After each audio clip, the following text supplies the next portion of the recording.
While legislation in recent years has targeted trans youth, older transgender adults contend with both growing visibility and rising hostility. There are around 25,800 transgender adults in Indiana. According to the UCLA Williams Institute, just under half of 1% in the state. Ethan Sandwise speaks with Hoosiers about living trans in a conservative state. So I thought, well, God, this is just a sin, and I need to try harder, and it's just me. And it wasn't until later that I realized that this has been through history. Jones grew up in rural Brown County long before sex and gender were discussed in public. She came of age in a religious community and had nobody with whom she could share her experience. My earliest memories, this was a battle. I mean, 3 years old, this was a battle. Just no one knew. Rebecca Haviland was raised by a conservative family in Salem. It was very confusing for me as a little kid because no one was explaining to me why I was being attacked. For transgender youth living before the internet, there was hardly any information available for them to understand their identity. They scoured dictionaries, textbooks, and porno magazines. After a football game, I'd go home and cry because I was wearing pads rather than being part of the cheer squad. Pedrell is the first openly elected transgender official in Indiana history. Like Jones, she was married before her transition and presenting as male. Others like Haviland risked harassment and abuse by presenting openly as trans from a young age. Even if only privately to themselves, they intuitively understand this is just what the kid is. Even if they don't understand beating the child without ever explaining why. Researchers coined the term transgender in 1965, but until the 1990s they were mainly referred to as transsexual. Transgender Hoosiers sought community within gay and lesbian spaces in cities such as Indianapolis, Bloomington, and South Bend. We had a bar called Bullwinkle's. Before it moved to West 5th, West 3rd, it was downtown in a little building, and I would go there. These encounters with queer culture were often discreet. Trans adults worried about the reaction from their communities, especially in rural parts of Indiana. My ex-wife had told a girlfriend of ours, and no one knew. And she was drunk at a party, and it was just too juicy for her to contain, and so she told everyone. For transgender people in Indiana prisons, the situation could be even more dire. Haviland spent nearly 30 years incarcerated.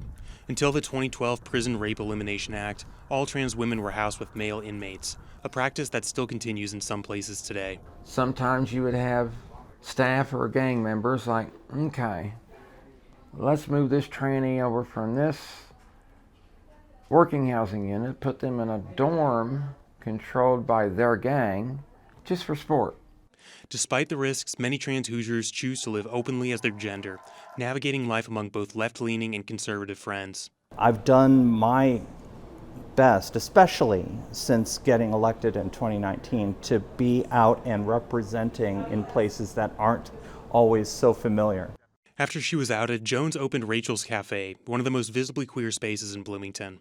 She continues to live among friends and neighbors she's known her whole life. Things have changed so much, and growing up thinking how my life would be ruined if anyone knew in Brown County, and now I walk down the street and somebody honks that's driving by because they're a friend.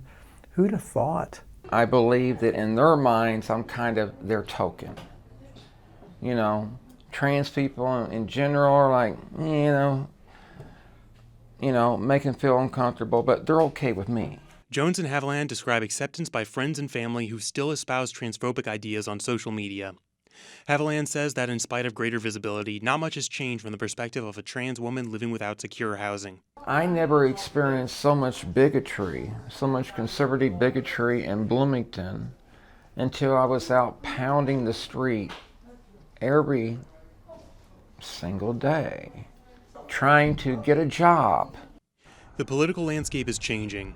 While transgender Hoosiers are living visibly in a way that many never felt possible, recent legislation in Indiana and other states has them worried for the future. I've thought of places out of the country that would be a place to go, but I have a community here, and a lot of my friends are politically right-wing. But even though they've thought about leaving, many would rather stay and fight. Well, of course I have, and then on the other hand, of course, why should I? I mean, I've been a pride warrior my whole life, and I got the scars to prove it.